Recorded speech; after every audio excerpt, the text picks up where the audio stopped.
नमस्कार। आज हम लेक्स फ्रीडमैन पॉडकास्ट के एक बहुत ही दिलचस्प एपिसोड #438 के कुछ खास हिस्सों पर बात करने वाले हैं। इसमें एलन मस्क, न्यूरालिंक टीम और सबसे अहम उनके पहले मानव प्रतिभागी नोलन आर्बॉग के साथ बातचीत है। जी हाँ। हमारा इरादा है कि इस पूरी बातचीत से न्यूरालिंक तकनीक, इसके जो पहले मानव परीक्षण हुए हैं और भविष्य में क्या हो सकता है, इसकी सबसे जरूरी बातें आपके सामने रखें। बिल्कुल, हमारा मकसद है कि इस तकनीक की अभी क्या स्थिति है ये समझना, और जो हाल में मानव परीक्षण हुए हैं, हाँ, वो नोलन वाला मामला, हाँ, और भविष्य में क्या हो सकता है इस पर बात करना। सोचिए, पहली बार किसी इंसान में न्यूरालिंक इम्प्लांट लगा है। ये तो बड़ी बात है, बहुत बड़ी बात है। चलिए देखते हैं। हाँ, चलिए शुरू करते हैं। बिल्कुल। और देखिए, ये समझना भी जरूरी है कि ये कोई एकदम नई चीज नहीं है। मतलब बीसीआई का इतिहास तो काफी पुराना है। अच्छा? हाँ, गैल्वानी के वो मेंढकों वाले प्रयोगों से लेकर ईईजी और फिर आजकल के जो इम्प्लांट्स हैं जी, न्यूरालिंक उसी यात्रा का एक अहम पड़ाव है। तो न्यूरालिंक का जो मूल आइडिया है वो क्या है? दिमाग को कंप्यूटर से जोड़ना। हाँ, मोटे तौर पर यही है।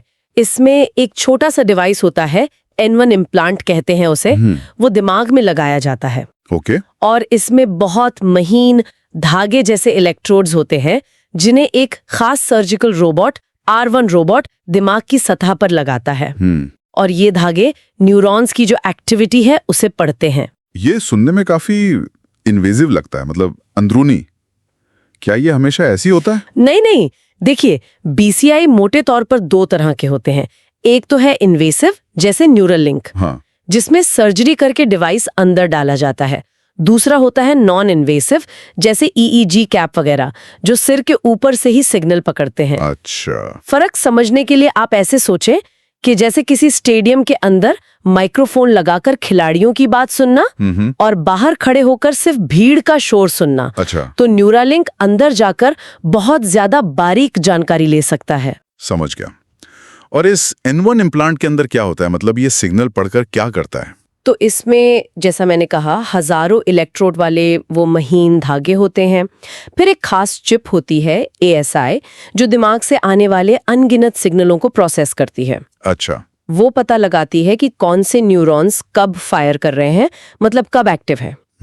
इसके लिए खास एल्गोरिदम भी है, बॉस। ओके। और ये सारी जानकारी फिर वायरलेस तरीके से ब्लूटूथ के जरिए बाहर कंप्यूटर या फोन पर भेजी जाती है। और इसकी सर्जरी, आपने रोबोट का जिक्र किया था, वो कैसे काम करता है? हाँ, वो भी बड़ा कमाल का प्रोसेस है। पहले तो न्यूरोसर्जन fMRI स्कैन से दिमाग का वो हिस्सा पहचानते हैं जो हाथ हिलाने के इरादे से जुड़ा होता है। हैंड नॉब एरिया कहते हैं शायद? बिल्कुल, हैंड नॉब एरिया। फिर खोपड़ी में एक बहुत छोटा सा छेद किया जाता है। उसके बाद R1 रोबोट का काम शुरू होता है। ये कंप्यूटर विजन का इस्तेमाल करता है। दिमाग की सतह पर जो बारीक खून की नलियां होती है ना, हाँ, उनसे बचते हुए उन महीन धागों को बेहद सटीकता से दिमाग में डालता है। मतलब इंसानी हाथ से भी ज्यादा सटीक? कुछ हद तक हाँ, क्योंकि रोबोट बहुत स्थिर रहता है और माइक्रोस्कोपिक लेवल पर काम कर सकता है। दिमाग हल्का हिलता भी है सर्जरी के दौरान, रोबोट उसे भी संभाल लेता है। हालांकि इंसान अप्रत्याशित स्थितियों को शायद बेहतर संभाल सकते हैं। समझ गया। तो ये सब सिर्फ थ्योरी नहीं है, असल में हुआ है। नोलन आर्बॉग, पहले मरीज, उनका अनुभव कैसा रहा? हाँ, नोलैंड वो पहले इंसान हैं जिनमें ये इम्प्लांट लगा, और नतीजे तो सच में चौंकाने वाले रहे हैं। जैसे कि? वो अब सिर्फ सोचकर कंप्यूटर कर्सर चला सकते हैं। अरे वाह। और उन्होंने कर्सर कंट्रोल की स्पीड में, जिससे बिट्स प्रति सेकंड या बीपीएस में नापते हैं, उसमें वर्ल्ड रिकॉर्ड भी बनाया है, करीब 8.5 BPS। 8.5? ये तो काफी तेज है, लगभग माउस इस्तेमाल करने जितना। हाँ बिल्कुल, आम माउस यूजर्स के काफी करीब। कमाल है। लेकिन मैंने सुना था शुरुआत में कुछ दिक्कतें भी आई थीं, थ्रेड्स हिल गए थे शायद। हाँ, ये बात सही है। शुरू में कुछ धागे अपनी जगह से थोड़े हट गए थे, इससे सिग्नल कमजोर हो गया था, परफॉर्मेंस गिरी थी। ओहो, फिर? लेकिन टीम ने, मतलब न्यूरालिंक की सॉफ्टवेयर टीम ने हार नहीं मानी। उन्होंने सिग्नल पकड़ने के तरीके में सॉफ्टवेयर में ही बदलाव किए। अच्छा। हाँ, उन्होंने एक दूसरा तरीका इस्तेमाल किया सिग्नल प्रोसेस करने का, जिससे कमजोर सिग्नल से भी जरूरी जानकारी निकाली जा सके, और नोलन का प्रदर्शन फिर से सुधर गया। ये तो बढ़िया बात है। नोलन का खुद का क्या कहना है इस पूरे अनुभव के बारे में? उन्होंने एक बहुत ही दिलचस्प बात बताई है। उन्हें सोचे हुए मूवमेंट, मतलब सिर्फ हिलने का इरादा करना, और कोशिश किए गए मूवमेंट यानी सच में हाथ पैर हिलाने की कोशिश करना, इन दोनों में फर्क महसूस हुआ। और वो बिना हाथ हिलाने की कोशिश किए सिर्फ सोचने भर से कर्सर चला पा रहे थे। सिर्फ सोचकर? हाँ, इसे आप एक तरह की डिजिटल टेलीपैथी कह सकते हैं। डिजिटल टेलीपैथी, वाह। और हाँ, उनकी अपनी लगन, उनका मोटिवेशन और घंटों जो उन्होंने प्रैक्टिस की, जैसे वेब ग्रिड जैसे गेम्स खेलकर, वो भी बहुत महत्वपूर्ण रहा। बिल्कुल, मरीज का सहयोग तो सबसे जरूरी है। अच्छा, अब भविष्य ही बात करते हैं। आगे क्या योजना है?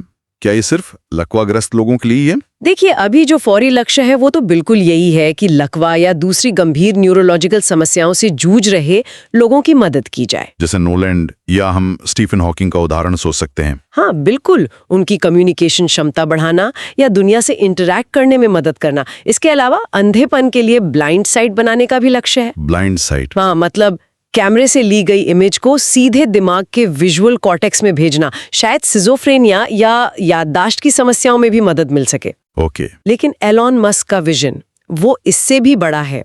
वो सिर्फ खोई हुई क्षमता वापस दिलाने तक सीमित नहीं रहना चाहते। मतलब क्षमताओं को बढ़ाना, सुपर पावर जैसा कुछ? हाँ, कुछ वैसा ही समझ लीजिए। दूर का लक्ष्य है इंसान और एआई के बीच एक सीधा तेज कनेक्शन बनाना। सीधा कनेक्शन? हाँ, शायद भविष्य में हमें बात करने या टाइप करने के लिए फोन की जरूरत ही ना पड़े, सीधे दिमाग से संवाद हो। बाप रे। कल्पना कीजिए कि लाखों लोग न्यूरोलिंक का इस्तेमाल कर रहे हों। शायद हम ऐसी लाइट वेवलेंथ देख पाएं जो अभी नहीं देख सकते, या आज से हजारों गुना तेज गति से कम्युनिकेट कर पाएं, 1000 बीपीएस से भी ज्यादा। 1000 बीपीएस? ये तो सोचना भी मुश्किल है। तकनीक लगातार बेहतर हो रही है, कैलिब्रेशन आसान हो रहा है, यूजर एक्सपीरियंस सुधर रहा है और ज्यादा न्यूरॉन से जानकारी लेने की क्षमता बढ़ रही है। तो कुल मिलाकर हमने देखा कि न्यूरोलिंक सिर्फ एक डिवाइस नहीं है, ये तो रोबोटिक्स, न्यूरोसाइंस, सॉफ्टवेयर इंजीनियरिंग, इन सब का एक जटिल मिश्रण है। बिल्कुल। और इसने पहले मरीज नोलैंड उनके जीवन पर काफी गहरा असर डाला है, और भविष्य के लक्ष्य तो बहुत ही महत्वाकांक्षी हैं। हाँ, और ये महत्वपूर्ण इसलिए है क्योंकि इसमें न केवल खोई हुई शारीरिक क्षमताओं को लौटाने की ताकत है, बल्कि हमारी अपनी क्षमताओं को बढ़ाने की, और शायद मशीनों के साथ, एआई के साथ हमारे रिश्ते को पूरी तरह से बदलने की एक जबरदस्त संभावना दिखती है। सही कहा। जाते जाते एक विचार यहाँ छुड़ जाते हैं। अगर हमारी आपसी बातचीत और मशीनों से बात करने की रफ्तार मान लीजिए हजारों गुना बढ़ जाती है, तो क्या ये सिर्फ हमारे काम करने का तरीका बदलेगा या हमारे सोचने के तरीके को भी बदल देगा? जैसा मस्क ने भी इशारा किया, क्या अभी की धीमी रफ्तार हमें विचारों को संक्षिप्त करने, उन्हें गहरा बनाने पर मजबूर करती है? अच्छा सवाल है। और अगर रफ्तार बहुत तेज हो गई तो उसका हमारी सोच पर क्या असर होगा? सोचने वाली बात है।